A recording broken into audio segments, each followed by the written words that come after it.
Hello, this is Debbie Melnick from VCSQI, and this is a recording of our webinar focused on the 2018 reporting requirements for MIPS. Thank you for joining the call and listening. The objectives for today's call are four. First, to review general updates for 2018 MIPS. Second, to outline changes for 2018 as compared to the 2017 MIPS reporting requirements. Third, to discuss each of the four performance categories. And finally, for discussion. As you recall, the Quality Payment Program was developed to replace, or rather bring together, previous Medicare reporting requirements, meaningful use, PQRS, and the value-based modifier measures for physicians. There are four categories in the merit-based incentive payment system, which is one of two payment models in the Quality Payment Program. The other one are the APMs, or alternative payment models, but today's discussion will be focused on MIPS. The four categories are quality, cost, improvement activities, and advancing care information. Slide 4 shows information taken directly from the Final Rule fact sheet developed by CMS. The link to that fact sheet is at the bottom of this slide, and I just wanted to make a few points from that document. CMS has indicated, quote, that as we go into the second year, referred to as the Quality Payment Program Year 2, we've been listening to feedback and using it to ensure that the program's measures and activities are meaningful, clinician burden is minimized, care coordination is better, and clinicians have a clear way to participate in advanced APMs. On slide 5, continuing from that document, they indicate we've heard challenges and concerns from stakeholders, so we will keep, 1, going slowly while preparing clinicians for full implementation in year 3, which will be 2019, providing more flexibility to help reduce burden, and offering new incentives for participation. And just like in the transition year, CMS will continue to offer free hands-on technical assistance to help you and your groups participate in the Quality Payment Program. VCSQI is one of those contracted technical assistant organizations, and we are at the front line of receiving updates from CMS that we pass on to you. As part of CMS's Patients Over Paperwork initiative, this is slide 6 now, Quality Payment Program Final Rule includes the following as part of this initiative: excluding individual MIPS eligible clinicians or groups with less than or equal to $90,000 in Part B allowed charges, or less than or equal to 200 Part B beneficiaries. So these volume thresholds have increased from 2017. In 2017, to be eligible for MIPS, you had to have provided care to at least 100 Part B beneficiaries and billed at least $30,000 in Part B charges. By increasing these thresholds, more clinicians or groups will be excluded from MIPS. The time period for calculating these volumes is October 1st of 2016 through September 30th of 2017. Another point related to the Patients Over Paperwork initiative, the second bullet here, is that CMS has addressed extreme and uncontrollable circumstances, not only for last year, but going into 2018 as well. The link for more detail as to what is meant by extreme and uncontrollable circumstances is also at the bottom of this slide, and we're still on slide 6. So these circumstances included the hurricanes from last year and other natural disasters. Including virtual groups as another participation option for year 2 is another way that CMS is trying to address the paperwork issue. It might be too late, however, to apply for a virtual group for 2018 at this point in time. And finally, they're making it easier for clinicians to qualify for incentive payments by participating in advanced APMs that begin or end in the middle of a year. Again, we're not going to get into APMs on this webinar, however. So, what's changed from 2017 to 2018? On slide 7, there are 6 bullet points highlighting key changes. First, the performance threshold has been raised to 15 points for year 2. It was 3 points last year in 2017. Those points must be achieved in order to at least remain neutral with your payment adjustment. So, you know, last year you only had to submit 1 improvement activity or 1 data point for 1 patient for 1 quality measure 1 time in order to get 3 points and thus maintain a neutral adjustment for your 2019 payment. 2018, you have to earn 15 points. Second change continues to allow the use of either the 2014 or 2015 edition of the Certified Electronic Health Record technology, but also providing a bonus if you are using only the 2015 edition. Third change, you can receive up to 5 bonus points on your final score for the treatment of complex patients, which I'll talk about a little bit more in a minute.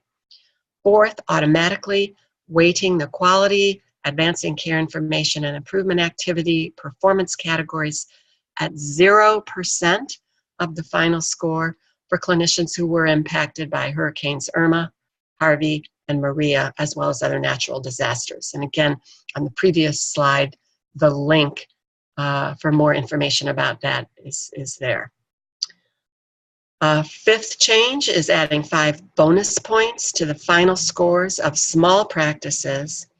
And the 6th change is that bonus points are possible for demonstrating improvement in quality scores from 2017 to 2018. So let's talk a minute about the new bonus for treating complex patients on slide 8. Up to 5 bonus points are available for treating complex patients. Now, what defines complex patients? This is the medical complexity as measured by the hierarchical condition category risk score and a score based on the percentage of dual eligible beneficiaries. MIPS eligible clinicians and groups must submit data on at least 1 performance category in an applicable performance period to earn the bonus. So at the bottom of slide 8 is the link for more detail on the hierarchical condition category risk adjustment model. It's quite detailed, but in order to determine if some of the patients you treat would earn you these 5 bonus points, you really need to take a closer look at what defines a complex patient. Slide 9, more flexibility for small practices. Small practice defined as fewer than 15 clinicians, 15 or fewer clinicians. So here, again, already addressed are the volume thresholds. If the group or clinicians has billed less than $90,000 in Part B allowed charges or provided care to fewer than 200 Part B beneficiaries, they are excluded from MIPS. And that is it's an either or. You have to meet both of those volume thresholds in order to be eligible. So if either one is not met, you are excluded. Also, for small practices, an additional 5 bonus points is added to the final score.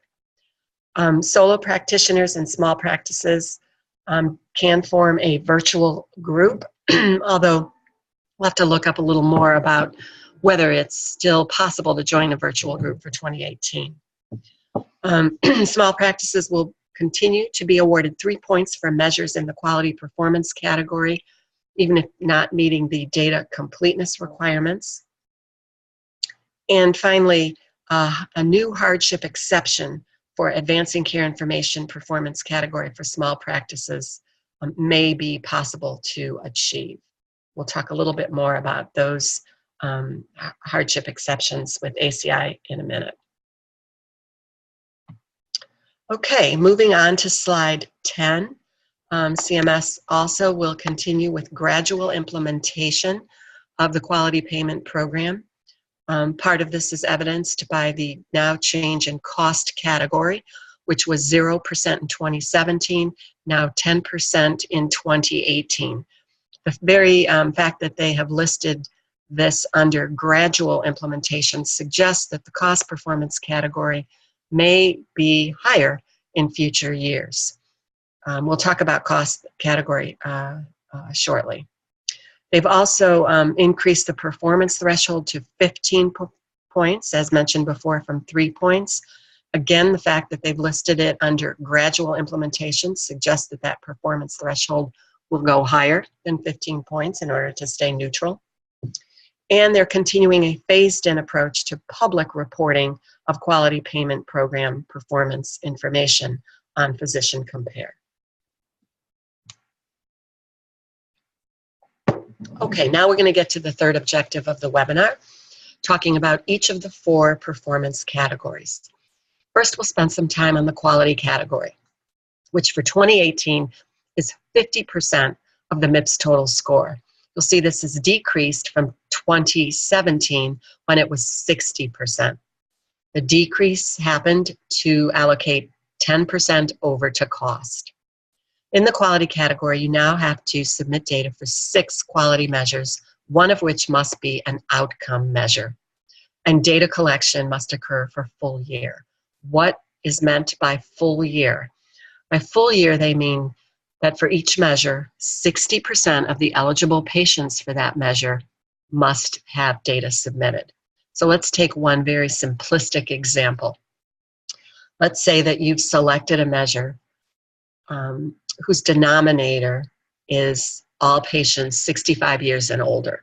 Now, most denominators have additional qualifications, but just to demonstrate this point, that would mean that for that measure, at least 60% of your patients aged 65 and older must have data submitted for that measure.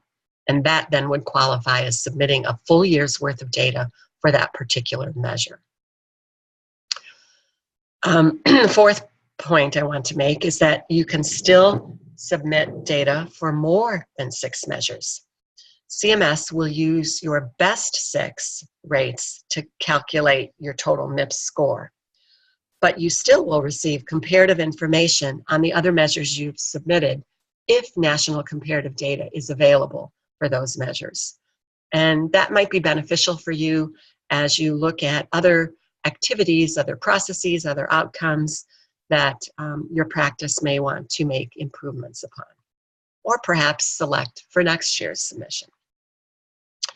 And finally, measure data may still be submitted via claims, certified EHR, or certified registries. Now, not every measure can be submitted all 3 ways, so we'll show you in a minute how to check which measures can be submitted via which approach.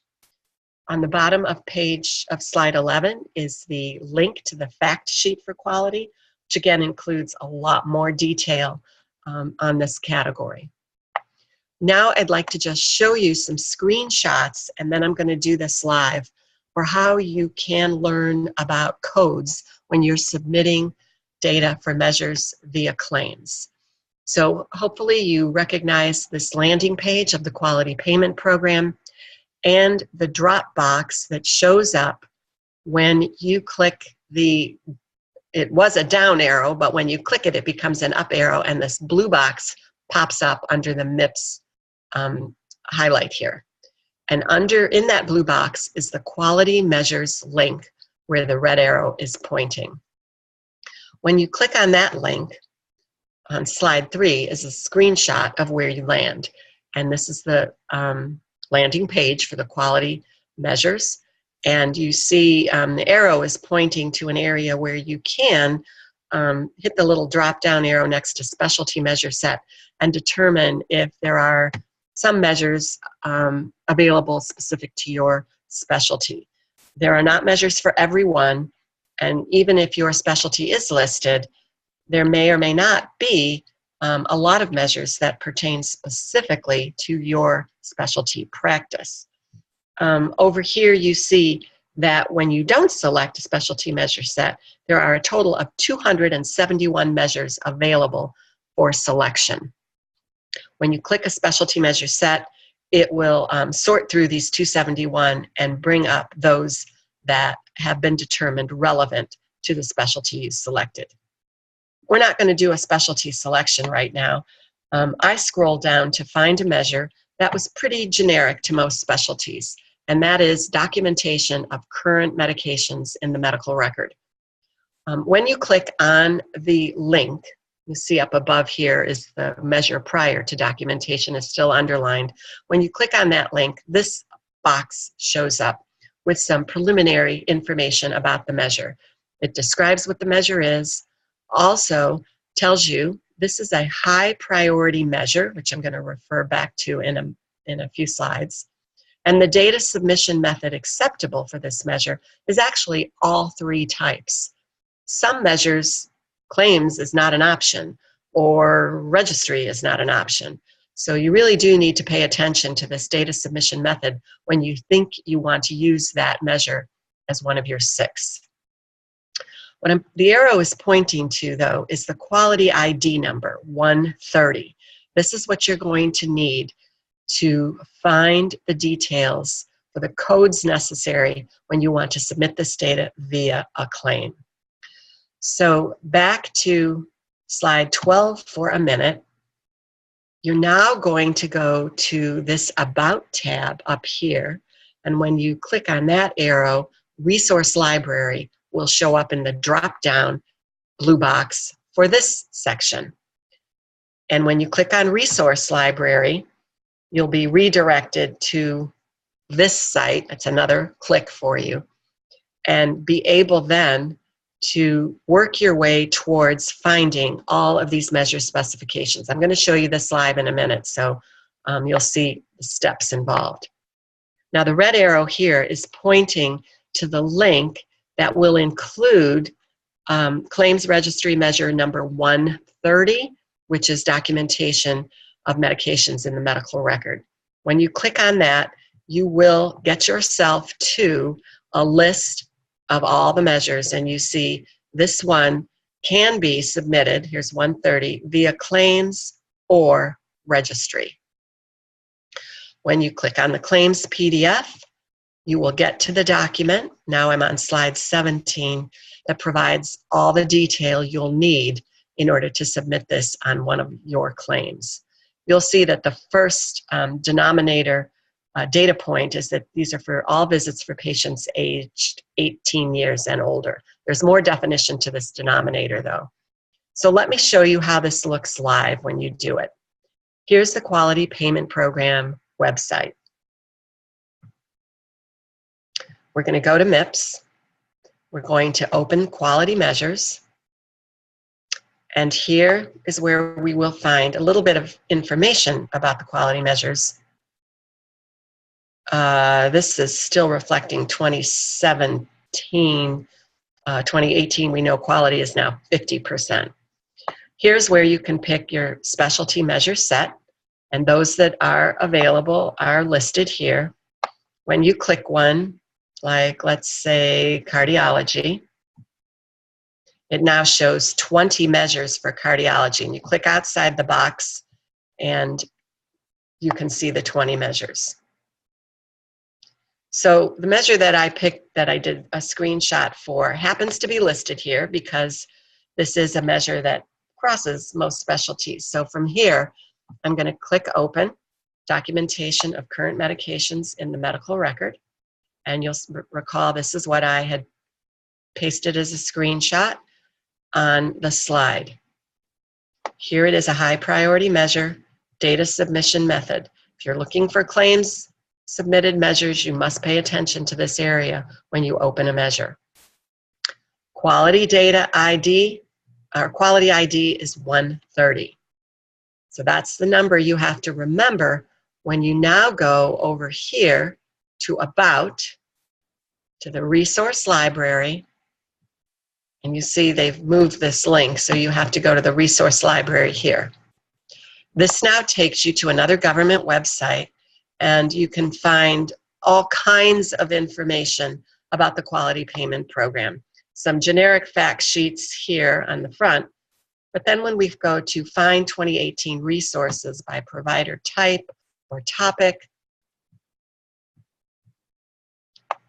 there are many other links to information about quality category, the cost category, improvement, advancing care, group participation, lots of resources on this page. And this is where I pulled the fact sheets from. But we're going to go back up here to the quality measure specifications. Remember that documentation of medications in the medical record was quality ID 130. So we're going to click on the link that includes with the range that includes 130. And now I have to attest that I am not going to do anything bad with all this information. And it asks me what I want to do. So I just want to open it for now. You might want to save the information. It is downloading the zip file that includes all of these measures. So here is that file. When I open it, which I might have to double click on, you'll see the PDFs for each of the measures numbers in this range. So when we get down to 130, we see the specs for submitting this measure via claims, or if you're doing it via registry, it might look a little different. When we open up the PDF for claims,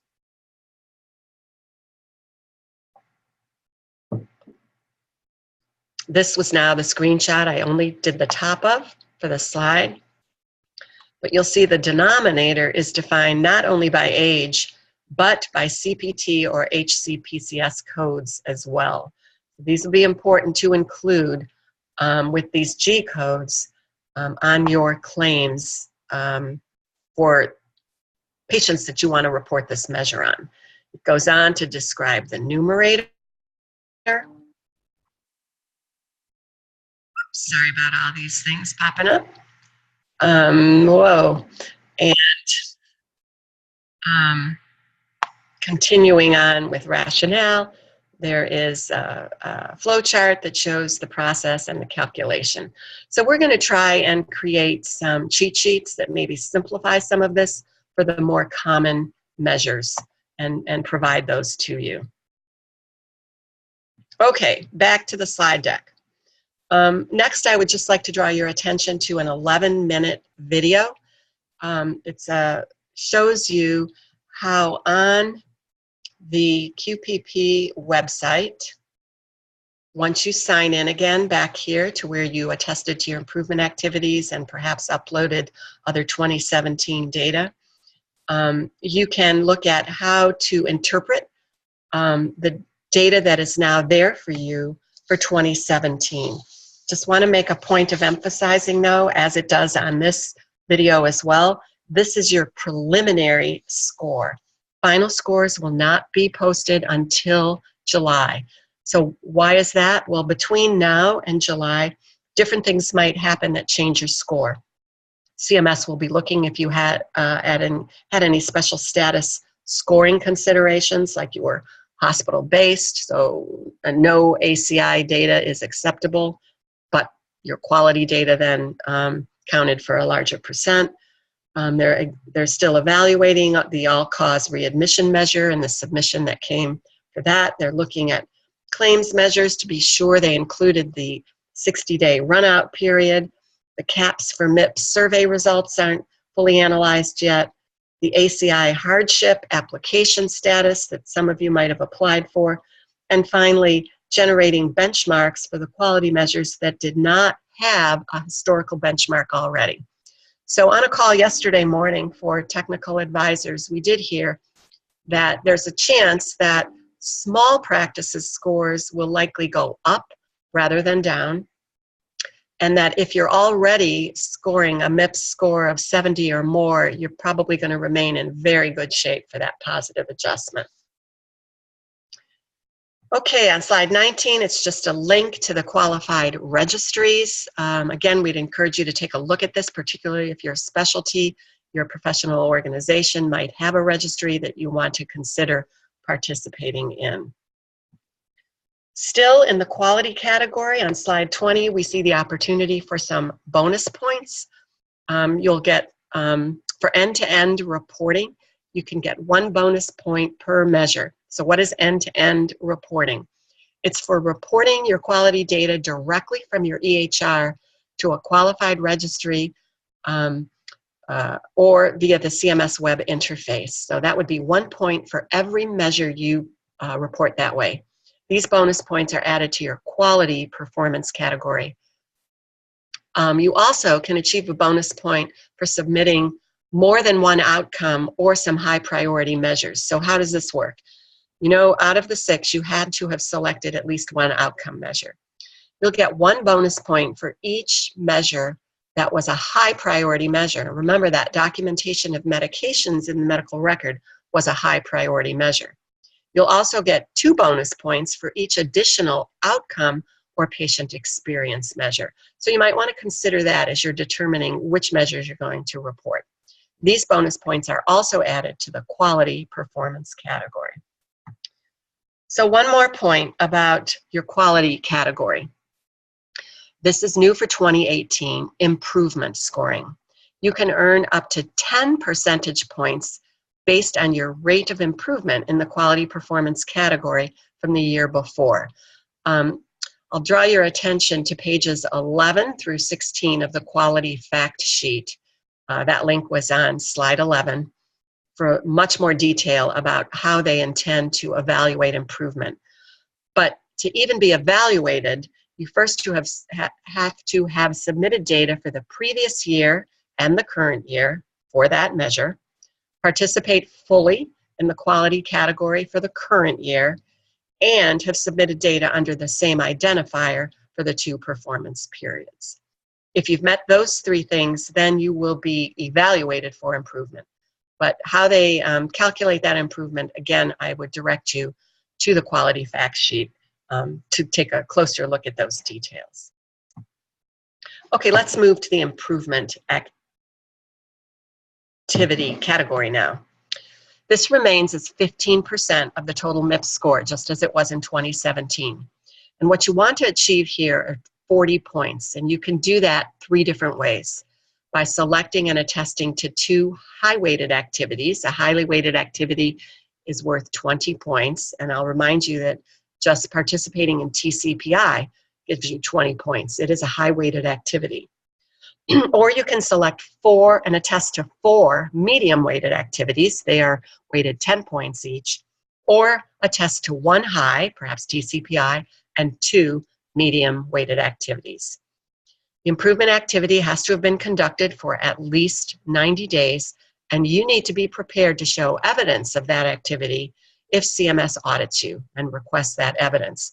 So we suggest that you put together a binder or a file, automated or not, right from the get-go when you start a new improvement activity, so that you've got all the documentation you need should CMS request evidence and documentation of the improvement activity. The fact sheet for the improvement activity, the link for that is also at the bottom of this slide. We're on 22. And I would encourage you to take a closer look at some of those details as well. Okay, let's now move to the 3rd category, advancing care information. We're on slide 23. This category remains at 25% of your total MIPS score, just where it was last year, unless you've been granted an exemption or reweighting. And we'll talk about that in a minute. This category focuses on patient engagement and the electronic exchange of health information using a certified health electronic record system. There are 2 measure set options to report depending on your addition of certified EHR. And depending on which measure set option you select, how you submit data for those measures may vary. This was too much to really cover in one webinar. The link to this fact sheet is at the bottom of this slide. So again, I would encourage you to take a look at that to determine which edition you're using if you are submitting data for ACI, and then which measure set option you're going to use, as well as how to submit that information. But we're not done with ACI yet. On slide 24, I wanted to highlight that the calculation for ACI is a little more complicated than for improvement activities or quality. there are three subsets of scores that are used to roll up to calculate your ACI score. There's a base score based on some specific measures. There's a performance score and the potential for bonus. You see these percents add up to more than 100, but in fact they add up to 145%. But your score would be capped at 100 and then multiplied by 25% to determine the contribution to the total MIPS score. On pages 6 through 11 of the fact sheet, you can find details for each of these subsets of scores and measures. But back to, are you eligible to be exempt or reweighting ACI to 0%? The reweight term is used because that 25% would then move to quality. ACI would be weighted to 0, and if you are eligible and determined to be exempt for one of several reasons, your quality score will now be 75% of your MIPS score. So I'm on slide 25. The first point here is that not having an EMR or not ever wanting one is not enough reason to reweight the practice. There are two main reasons for reweighting ACI for a practice. The first is that certain clinicians or locations of your practice will allow for a reweight, and these are on page 5 of the fact sheet for ACI. This is what they sound like, though. Ambulatory surgical center-based MIPS eligible clinicians, hospital-based MIPS eligible clinicians, physician assistants, nurse practitioners, clinical nurse specialists, certified registered nurse anesthetist, and clinicians who lack face-to-face interactions with patients. There's a little more detail about this on page 5. The second reason would be some specific reasons as noted here in bullet point number 2. You're a small practice, and that's defined as 15 or fewer clinicians. You're using decertified EHR technology. You have insufficient internet connectivity.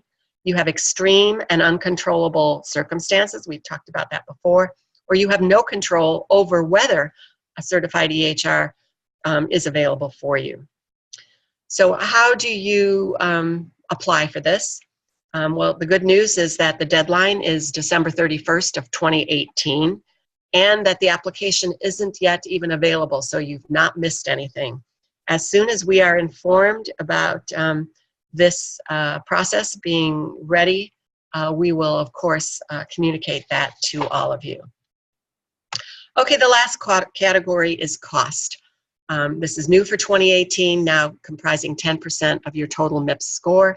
The only data that you need to submit are through your claims and bills to CMS. They will then calculate the cost scores for all eligible clinicians and groups. So there's really no data submission for you. You are telling CMS what they need to know by submitting your claims to them, your bills.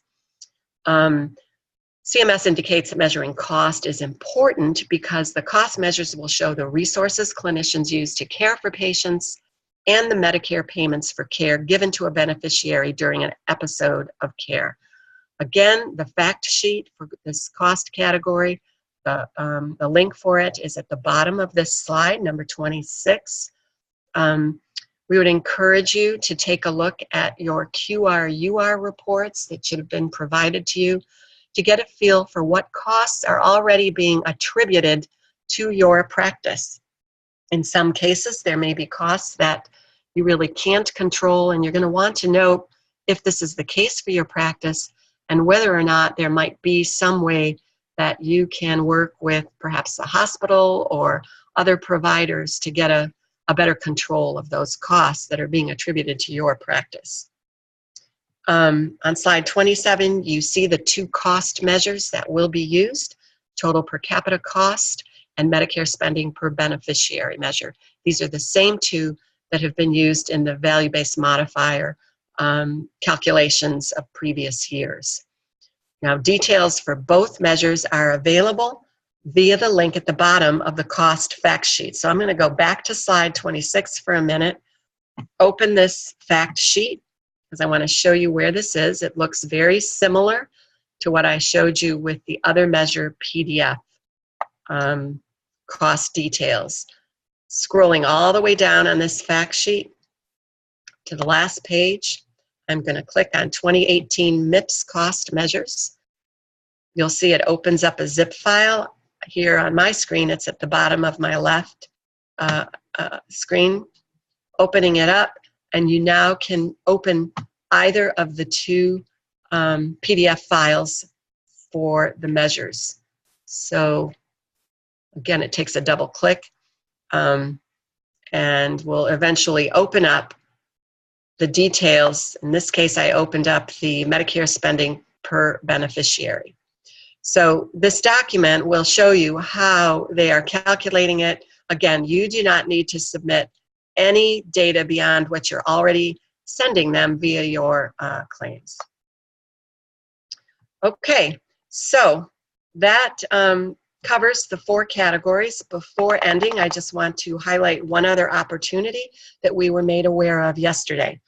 CMS is conducting what they're calling the 2018 Burdens Associated with Reporting Quality Measures Study. And they're doing this to examine clinical workflows and data collection methods using different submission methods, understand the challenges clinicians face when collecting and reporting quality data, and to make future recommendation for changes that will attempt to eliminate clinician burden, improve quality data collection and reporting, and enhance clinical care.